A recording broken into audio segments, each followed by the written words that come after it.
is the governor's wife, First Lady Casey DeSantis.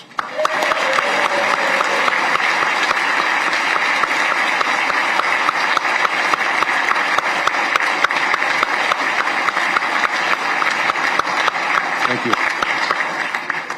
Members, family, friends, and guests, the Governor of the state of Florida. Okay. Well, thank you so much. Thank you, Mr. Speaker, Mr. President, members of the Cabinet and the legislature, and fellow citizens. Florida leads. We lead with purpose and conviction. We lead with determination and strength. We lead with faith, and we lead with hope. Anyone can hold the helm while the sea is calm. Leadership matters when it's hard. Florida is the leader among states because we lean into challenges, tackle the big issues, and deliver results for the people that we serve. Now, in these endeavors, we're mindful of the adage from an American philosopher, quote, "If you don't know where you're going, you might wind up someplace else." Now, Yogi Berra was right to articulate, as only he could, the need for clear direction. We are guided in our efforts by a strong commitment to the principles on which our country was founded and that have endured for centuries. That our rights come from God, not from government. That constitutional limitations on government's power are essential to preserve liberty. That ours is a government of laws, not a government of men.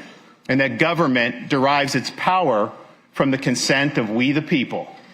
The sturdy foundation of American principles is the guide that the free state of Florida must never abandon. We have stood in the breach and protected our people from noxious ideologies and trendy but empty social fads. We chose freedom over fear.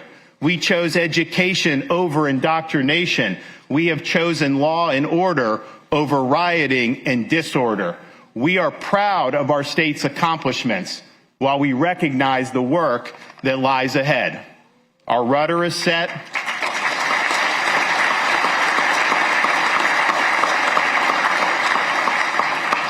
Our rudder is set. Our compass is in hand. True north is our destination. We can and we must continue to lead. Now, we are convening for the regular legislative session, having already enacted groundbreaking legislation to fulfill the historic mandate of delivering on President Donald Trump's mandate to end the illegal immigration crisis once and for all.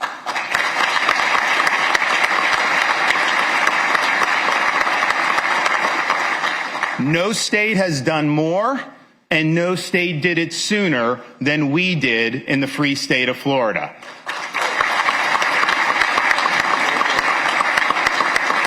Thanks to recent legislation, it's now a crime to enter Florida illegally. The days of catch and release are over, and all state and local law enforcement agencies have a duty to assist in interior immigration enforcement efforts. The voters have spoken, and Florida has responded.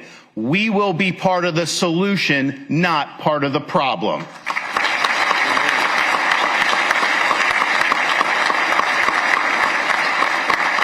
Now, joining us today are two great leaders in this effort, our newly minted immigration czar, Larry Keefe, and Brevard County Sheriff Wayne Ivey. Please wave to us. There's Wayne. There he is.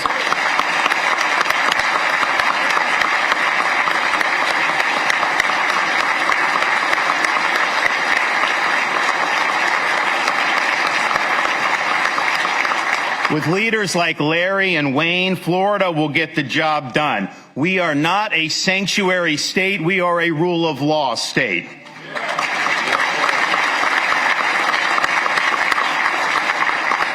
Now, Florida has also led the way in creating a strong economic environment. For the past 2 years, Florida's economy has ranked #1 in these United States.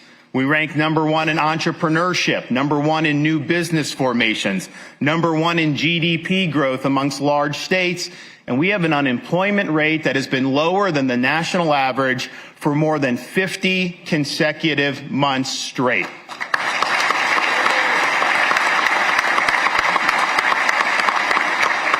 We represented the refuge for freedom and sanity during the coronavirus pandemic, not just for other states and throughout our country, but even for people throughout the world. People moved here. Businesses flocked to our state, and investment to Florida surged. We continue to set tourism records. 2024 saw more than 142 million visitors come to the state of Florida. This includes 3.3 million visitors from Canada. That's not much of a boycott in my book. Maybe they wanted to get a glimpse of what a Stanley Cup winning hockey team actually looks like.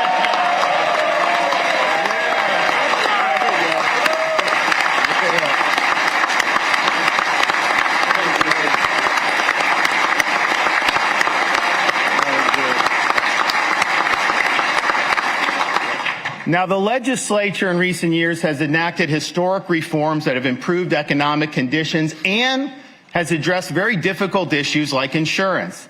Because of these reforms, automobile insurance rates are scheduled to come down this year, between 6 and 10.5% average reductions amongst the three largest companies, even as rates continue to skyrocket nationwide. And our homeowners insurance market is seeing stability. 11 new companies have entered the market over the past year. 130,000 new private policies were put into effect in 2024. And last year, believe it or not, S&P Global rated Florida as having the lowest increases amongst all 50 states. We were also recently able to announce that in 2025, 73% of Citizens property insurance homeowners in Miami-Dade County are scheduled to receive a decrease on average of 6.3%. Now, the fact is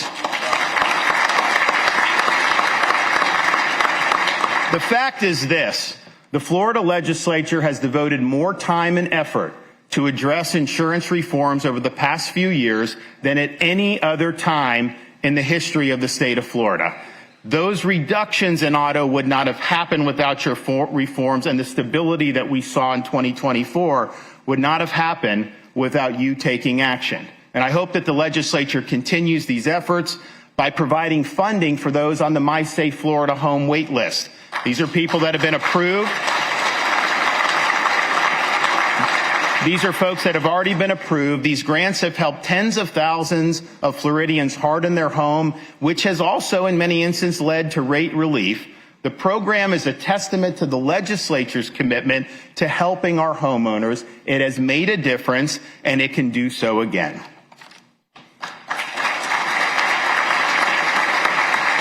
Now, our economy is strong in part because our spending and budget policies are sensible. We are actually spending less money in the current fiscal year than we did in the previous fiscal year. Where else in this country have they actually reduced spending? We have the lowest number of state government workers per capita amongst all 50 states. Over the past 6 years, we have more than tripled our state's rainy day fund. We just recently celebrated our 180th birthday as a state, and I'm happy to say just since 2019, if you take all the debt that's been accumulated over that period of time, we've paid off 41% of it in the last 6 years.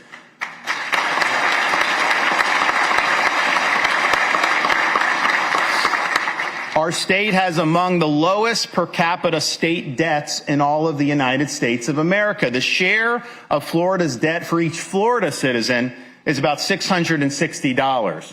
The share of the national debt for each U.S. citizen is north of $100,000 per U.S. citizen. Can the congressman in Washington, D.C. please take a page out of Florida's fiscal playbook for a change?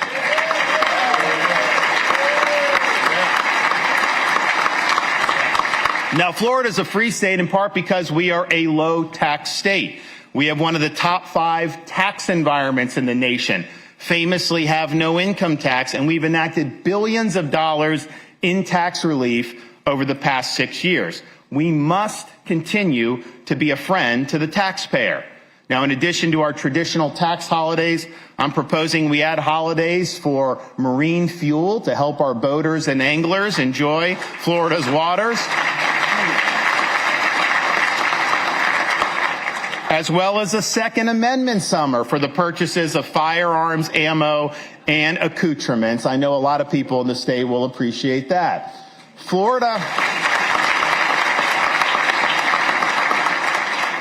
remains the only state in America to tax business rent. And while we've reduced the rate of the tax, it is time to eliminate it altogether.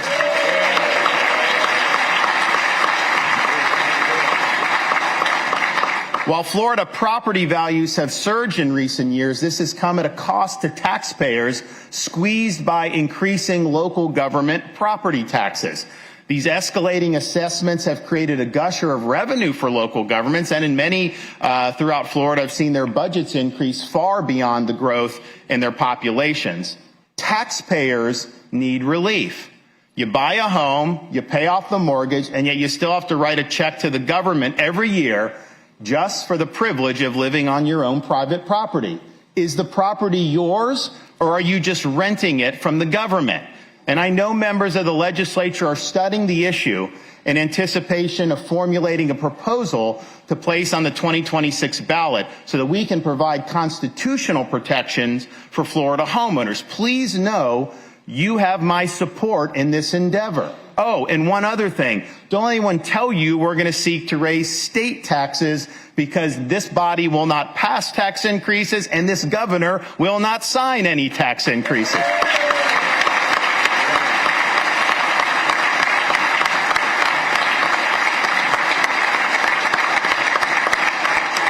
Florida has also led on the issue of education. We've been ranked #1 in America for the past 2 years. We are the top state in America for school choice, and our school choice program has changed lives. Joining us today is Harley McCullough, whose son Thorne is a recipient of Florida's Family Empowerment Scholarship for Unique Abilities. Where are you at? There you go, wave. All right. Yeah.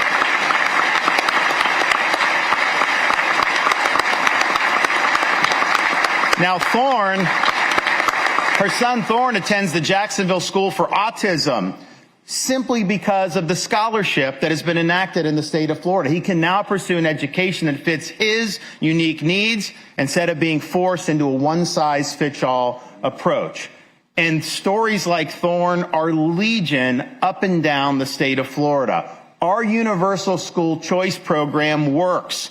Families and students have benefited, and the academic bar has been raised throughout the state. It's a great testament to the members of the Florida legislature that we were the first state to enact such an ambitious and far-reaching choice program.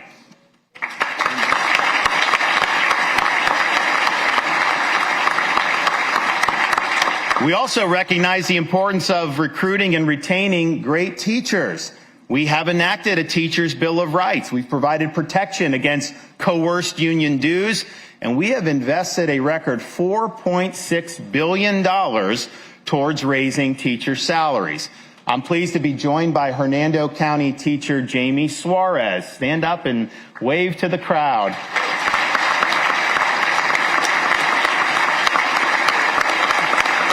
Jamie is the Florida Teacher of the Year for 2024. And as Teacher of the Year, she earned it by being a high-impact teacher. She's the grade team leader and mentor, and she serves as the district's textbook selection on the district's textbook selection committee. So I want to thank Jamie for making a difference, and I want to thank so many of our teachers who have made a difference in the lives of their students. And because of that, I'm again recommending an increase in money that's dedicated to increasing teacher salaries, as well as a continuation of the civics bonus program that gives a $3,000 bonus to all teachers that complete our Civic Seal of Excellence training course. Now,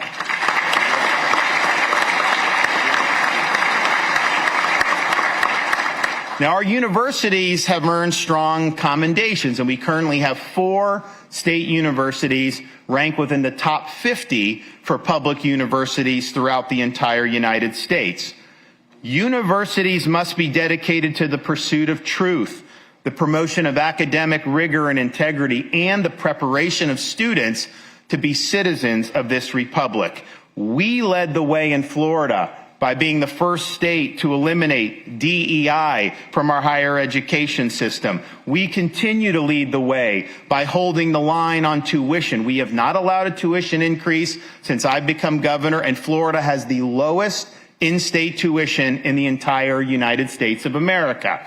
Families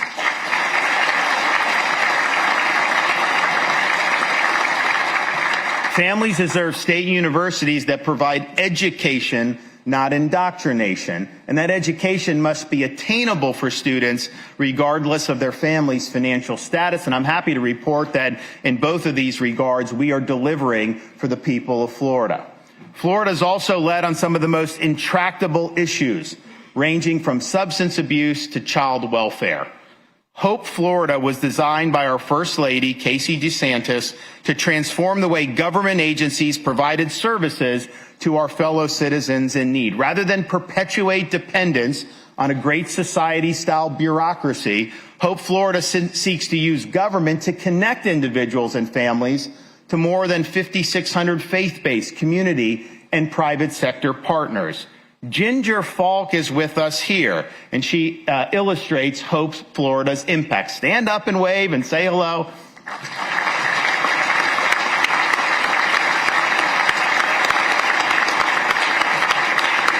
Now, Ginger was struggling to make ends meet, and her goal of becoming a physical therapist seemed like an elusive dream.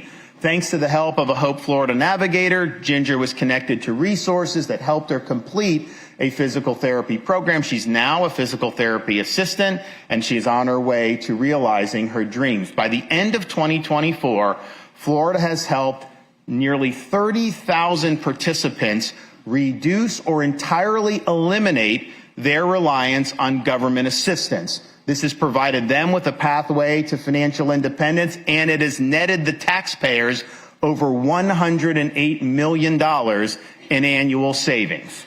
In the aftermath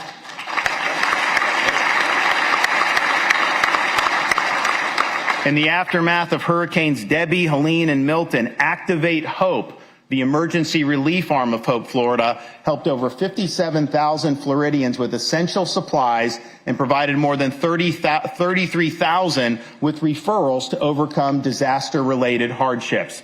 The Hope Florida model is now being replicated by other states around the country.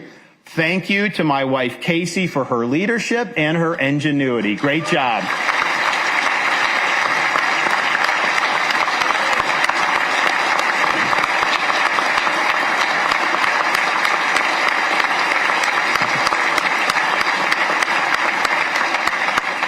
We are fortunate to live in a naturally beautiful state. We promised 6 years ago to leave Florida to God better than we found it, and we're doing just that. The Florida Wildlife Corridor, established in 2021, now spans 18 million acres, with 10 million acres already protected. Last year, we directed the Florida Department of Transportation to enhance connectivity within the corridor. Since 2019, we've approved over $129 million for 38 crossings, ensuring safer passage for species like the famed Florida panther. We've also shattered records for state support, for Everglades restoration, for water quality improvements, and for beach renourishment. While our efforts have been strong, the federal government has lagged in its responsibilities regarding Everglades restoration. But I'm happy to report that the Trump administration is receptive to block granting money to us so that we can complete these needed projects like the EAA reservoir ourselves. One thing I've learned, Florida time is a lot faster than Army Corps of Engineers time.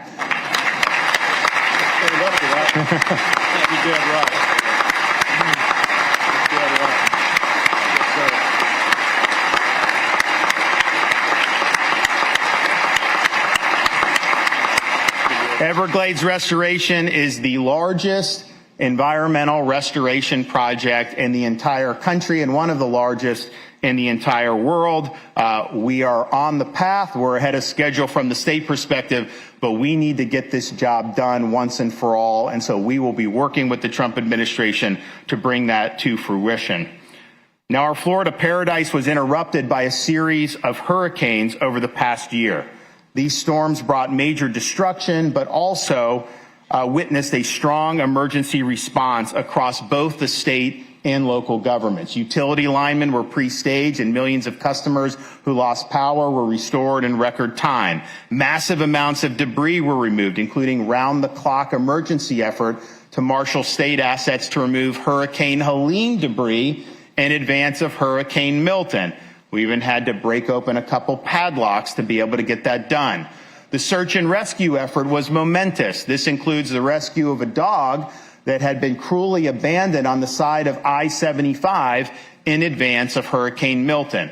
Florida Highway Patrol Trooper Orlando Morales rescued the dog as water was rising to the dog's neck. The dog has been renamed Trooper and is now in a safe and loving home. Trooper Morales, stand up, because we would like to thank you for rescuing that great dog.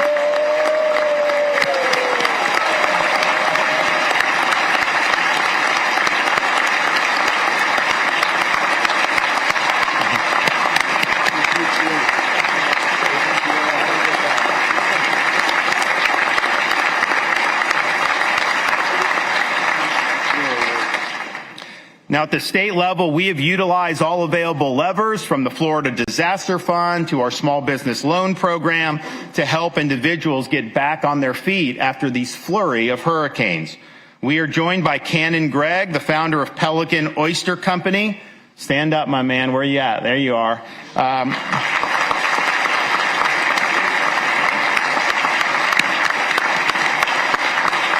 Now, his farm was devastated by Hurricane Michael back in 2018. Of course, he rebuilt and then got hit by Hurricanes Helene and Milton. He will be a recipient of grant funds to support rebuilding efforts and to get his business back to normal. The recovery efforts after major hurricanes persist long after the cameras leave. I know more needs to be done, and you can count on me to be supportive of future legislative efforts to help with these important recoveries. Now, we know we have some important issues to address. We saw the petition fraud that took place with the amendments 3 and 4, but particularly Amendment 4. We saw how that constitutional amendment process was perverted. We need to clean up the petition fraud, and we need to clean up this out-of-control amendment process, and you in the legislature have the opportunity to do just that and protect Florida's Constitution once and for all.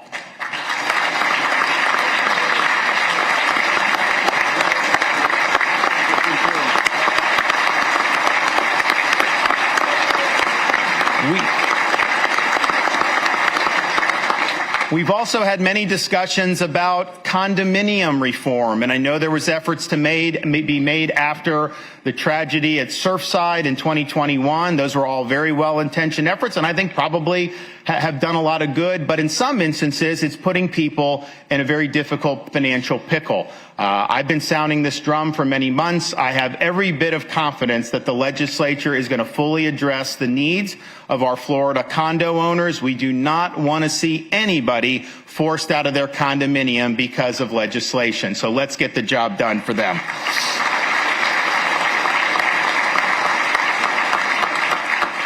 Now, the free state of Florida has not exactly led the way on protecting Second Amendment rights. We have some of the more weak laws on the country compared to our other states who consider themselves conservative. I would ask you to protect people's Second Amendment rights. Look back in instances where legislation may have been passed in recent years, such as shifting the burden on red flag laws, such as taking away the rights of young adults to be able to purchase firearms, such as limiting somebody's ability to both keep and to bear arms, as our Constitution does.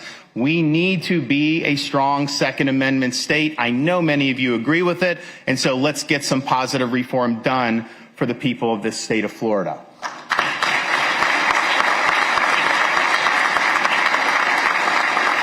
Now, before I conclude, I'd be remiss if I didn't remind everybody of some of the accomplishments that together we have achieved over these past 6 years. We banned China from purchasing land in the state of Florida. We enacted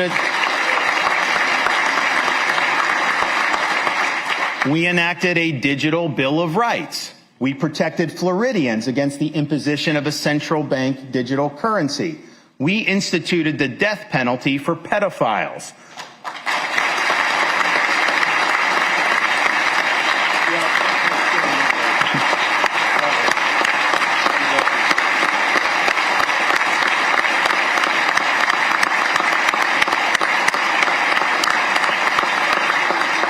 We created a program to accelerate the repayment of state debt, and we've saved hundreds of millions of dollars in interest costs as a result. We enacted protections for the sanctity of human life. We codified parental rights in education. We codified parental rights in education and eliminated gender ideology from our schools. We created a law enforcement bonus and scholarship program to recruit and retain great police officers throughout our state. We divested state holdings from Chinese banks and investment firms. We kneecapped so-called ESG in our pension fund, in the workplace, and in financial institutions, and as a result of that, we were leading the effort to kill ESG nationwide. We brought transparency and accountability to pharmaceutical companies to lower drug costs. We initiated the Moving Florida Forward program to accelerate over 20 infrastructure and congestion relief projects across the state. We provided billions of dollars in tax relief, including the permanent elimination of sales tax on all essential baby items. Now, I could go on, but in the interest of time, let's just say that working together, we have amassed a record that is without peer anywhere else in the entire country. And to our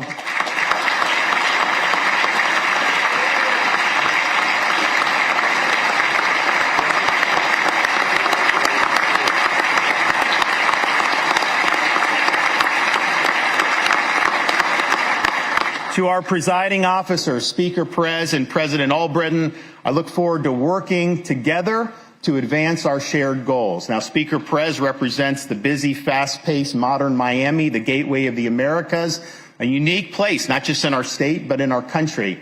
President Albritton represents the Florida heartland, sometimes overlooked, not by me, but by some, but that has served as the backbone of our state for generations. While coming from different backgrounds, these leaders have a strong desire to make Florida a better place. I congratulate them on earning the opportunity to lead their respective chambers, and I look forward to the days ahead.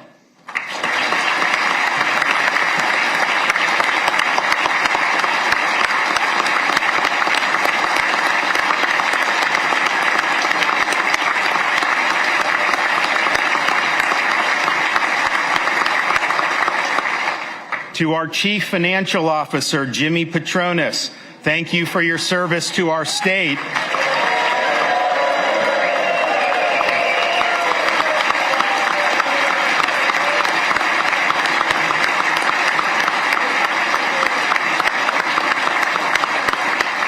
Thank you for your service to our state as you prepare to get called up to the big leagues to serve in the U.S. Congress. My advice is to stay true to the Northwest Florida values that you've lived your life by and don't catch Potomac fever. Oh, and if you can teach them up in Congress to handle the budget like we do down there, then you'll be doing this country a very valuable service.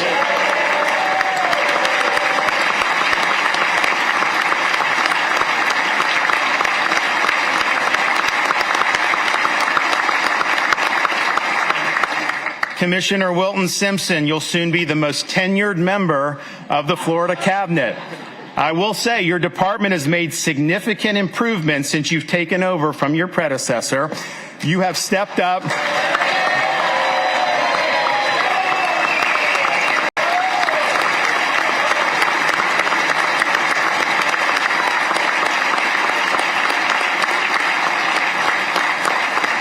You have stepped up as part of our state's new immigration board to assist in the state's effort to combat illegal immigration. Your department has already done great work, and I thank you for doing that.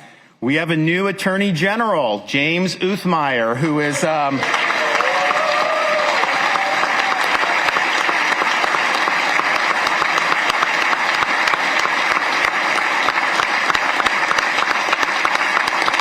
James has been instrumental in many of the successes that I've outlined today. I was happy to appoint him to be the state's top law enforcement officer, and man, is he already off to a very strong start. So we look forward to his work ahead.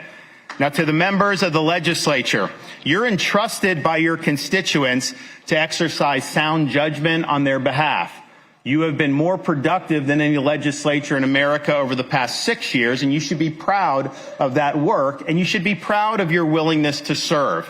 As Theodore Roosevelt famously said, it's not the critic who counts, not the man who points out how the strong man stumbles or where the doer of deeds could have done better. The credit belongs to the man who's actually in the arena, whose face is marred by dust and sweat and blood, who errs, who comes up short again and again because there's no effort without error and shortcoming, but who does actually strive to do the deeds, who knows great enthusiasms, the great devotions, who spends himself in a worthy cause, who at best knows in the end the triumph of high achievement, and who at worst, if he fails, at least fails while doing greatly, so that his place shall never be with those cold and timid souls who know neither victory nor defeat. My friends, we have great opportunities over the next 60 days. The people of Florida are watching. Let's work together to solidify our successes and address the challenges before us. Our voyage is not yet complete, but our goal is to one day say, in the words of Walt Whitman, O Captain, our fearful trip is done. The ship has weathered every rack. The prize we sought is won. Good luck, and God bless you all. Thank you. Thank you. Thank you.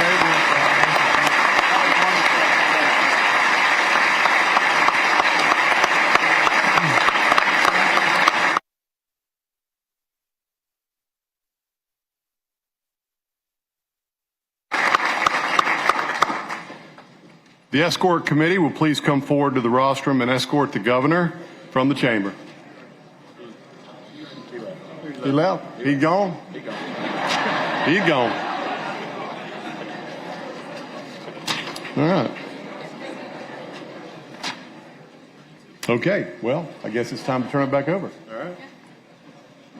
Good job. Your turn to go. For what purpose does Senator Pasadomo rise? Thank you, Mr. Speaker. I rise for motion. Senator Pasadomo, you are recognized.